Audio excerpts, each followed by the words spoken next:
ያሰብኩት ሐሳብ ደመና ሆኖ ቢበተንብኝ እንደ ጉምተኖ ይሆናል ያልኩት ሳይሆን ቢቀርም በማምላክ እኔ ተስፋ አልቆርጥም።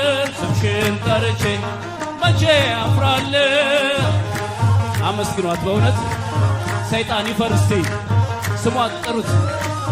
ድንግል ሆይ ላንቺ ምስጋና እናት አባቴ ባያስታውሱ ይቻለም ንቃ ገፍታ ብትተወኝ አንቺ ካለሽ ምን ሆናለሁ?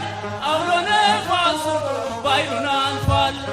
ጠላቴ ደርሶ ቢያንገላታኝ መከራ አብዝቶ ቢያስጨን አላቋርጥም ያንቺን ምስጋና ውለታሽ ድንግል አለብኝና ስምሽን ጠርቼ መቼ አፍራለሁ? ማርያም ብዬ መቼ ወርቃለሁ? የምጽናት ስምሽ ነውና ድንግል ሆይ ናት ላንቺ